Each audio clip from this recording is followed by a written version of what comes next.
How's it going, folks? T-Biz here, and we finally found a new Masterverse figure. Pretty awesome when you can just find one locally. If you go to a couple Targets and spend at least maybe a couple hours on foot and maybe whatever on bus or whatever. But yeah, actually not that long. But if you add all the time and minutes together, about almost probably over 2 hour afternoon, because I did have to come back home, make a pit stop, and hit the toilet. But anyways, yeah, 30 parts of articulation parts. It's Masterverse. Masters of the Universe Revelation, Man at Arms from the series. He appears to wear this garb and all this gear in the end of episode 2, all of episode 3, and some of episode 4, I believe. So yeah, from the Netflix series, original series, which was Revelation. So I rewatched it again today because when I first watched it, there was so much controversy. There was so much him and Han and John and complaining about it and all this shit. And I'm watching it again, and it's really good. It's got its up and down moments, which are just mostly kind of emotional, kind of like tear-jerky moments. And another thing me and my buddy Overlord realized today that, hanging out watching it, that no more Kevin Conroy. So Merman, we're gonna have to have, like, if they bring it back, the Masterverse cartoon or whatever, no Kevin Conroy to do Merman. So they're gonna have to get somebody else to do Merman eventually. So that's disappointing. That's a downer. That's a loss, but God bless his soul in the heaven above, the Dark Knight. Good old Kevin Conroy. Anyways, but yeah, Man at Arms, man. Heroic, master of weapons. And here we go, right back here. And it's weird that he's featured on the back with Stratos and good old Roboto and Frosta and Evil Lyn. Interesting, very interesting. Because he's come out months later after these figures. Because I was like, oh, he's a part of this wave. Anyways, all right, Man at Arms, Heroic Master of Weapons. King Randor stripped Duncan of his title as the Royal Man at Arms and banished him from the kingdom under penalty of death. He lived in exile for years until one day his daughter Tila came seeking his help.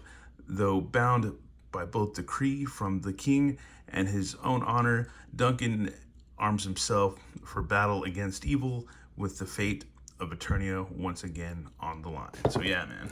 And big props to Hunter's Hollow, man, because if they hadn't posted anything on Instagram the other day, I wouldn't realize that they were, this figure was out at all until it was like too late. But yeah, I had to do some searching and finding at Target. So if you go to Target, bug your local Target employees to dig these out if they can. If not, hopefully they're on the shelves. So yeah, I looked out and found it on the shelf. Anyways, let's get this guy open. And here we have him, folks. This is an excellent figure, man. The head sculpt is awesome. I love it because it just has this like good, like kind of animated feel to it, to the sculpt, which is awesome.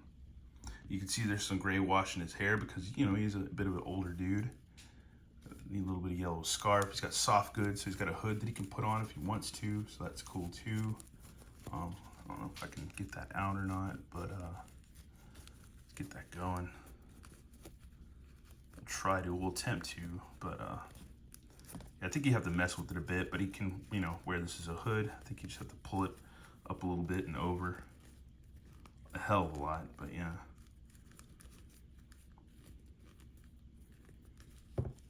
Yeah, you gotta kind of mess with it or monkey with it. I'm not really gonna go too far into that, but yeah, you can wear that like a cloak or whatever. But I think you just have to dick around with it and stuff because it is a little, whatever, loosen it up here and there. But other than that, still pretty cool to have those good soft goods. The sculpt on the stitching is pretty cool on his outfit. Right there, it's a little worn. So that's pretty cool. Arms go out and all that. Biceps, double elbows. A little bit of a diaphragm thing going on there. But yeah, kind of get a good click right there. It's not too bad. Waist. Does good splitsies. Got a cool pouch there. Belt pops off, so that's cool. It's got the upper thigh cut. Double knees. Boot cut, rocker pivot, and all that stuff. Swivel. So yeah, not bad at all. Really cool, really freaking cool. And we can give him all this gear too. We can swap his head. The gear is really nice if you look at it. Got his armor, which is cool. And I think these pop out. Whoop. Well, that can just peg out. pop back in real easy. But I feel like this is supposed to move. If we can get it to open up, yeah, it's a little rocket launcher, so that's cool. So you can have that on or off. Nice metallic paints. Okay, there's where it can strap on right there. Straps right there and right there. Really good, iconic man-at-arms armor. Then we got leg armor, so that's cool too. Which we'll have to figure that out in a minute. So you can have them with it or without it, which is awesome. And good old shoulder armor pauldron thingy or whatever, so that's cool too. And a cool little wrist blaster. So that's rad too, or a little forearm gadget or whatever blaster. And he's got his big McFarlane Rob Liefeld-esque blaster gun thing, rocket launcher. No missile or anything. I thought we'd get a missile with it, but no missile, so that's cool. Not a big deal. Then we got his helmeted head, which is cool. It's really nice, man. Really nice. Yeah. Fortunately, I like the series. I don't have any problem with it. I've watched it like 3 times already, I guess. I'm watching it again for the 3rd time, just like as a kind of like a reunion thing. And don't really have a problem with it, man. I don't understand. I don't understand it, man. It's like, I just don't get it, man. I grew up with Filmation stuff. Got out of it when I was like, what, 13 years old, about with the New Adventures of He-Man. Then got back into it. I mean, even grew up, I even stood in line to watch the movie and all that stuff. The Dolph Lundgren movie or the Canon movie or whatever. And I got back into the 2000X and then blah, blah later, and then classics, and then now, you know, been a fan through the whole time, and I just don't see anything wrong with it. Well, with that said, we're gonna shut up and get him geared up. Here we have Man-at-Arms all armored up with this big ass gun. It's rad, man. I like him. It's really, really cool. And one thing I realized about this figure too is that you can reenact a lot of like iconic scenes from the cartoon, which is cool. A lot of good scenes with this figure. Really, really cool, man. Really cool.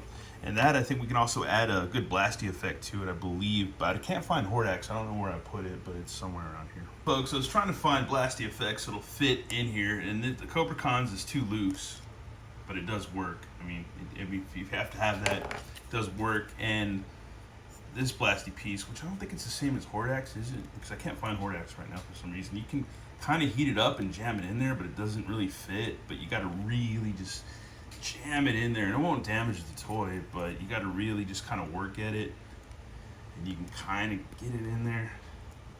You just it doesn't fit, but I mean, if you want to, you can kind of, I guess you can kind of mess with it enough, or you can just like shave off some of the sides. If you got a ton of these, which I do, like you can just shave off some of the sides probably and get that in there. Mess around with it enough, you can get them set up like this, which looks really rad, and you can actually get the effect piece to go in nicely. And yeah, he looks awesome, man. Ready to battle, ready to throw down, man. That is super cool. Super awesome figure, man. I like him. It's pretty good, pretty good. Comes with a lot of stuff. And yeah, like I said, if you just like whittle that nub down on the effect, on the, you know, the sky sled effect, you can get that right on there. And just, I don't know, it looks awesome, dude. Totally works. And folks, that's it for a look at Man-at-Arms. I'm glad I got him. Once again, like I said, I dig Revelation. I don't think it's as woke as everybody says. I think that's a bunch of bullshit. I like it a lot. I think it's very good, and it's different. But the thing is, all the Masters Universe stuff is different. None of it's the same. None of it's absolutely the same. Some of it's really cheesy. Even the stuff that I love and worship and grew up with is extremely cheesy and chipper. And, you know, just a lot of it. Even for some people, their first Motu, and I sound like a broken record for Christ's sakes, that their first Motu was the movie, the Dolph Lundgren movie. Some people hate that. I think it's a funny movie. I don't think it's that bad at all. And yeah, man, for some people, that's their Motu, you know. And that's some pretty big YouTubers that's their movie, man. So you can't just shit on everything. Anyways, that's a look at this Revelation Deluxe Man-at-Arms. Looks good together with all these figures, man. It's a wonderful grouping, great iconic scenes with these figures and stuff from the show. It's awesome. Anyways, thanks for watching, y'all, and have a good one. All right, later.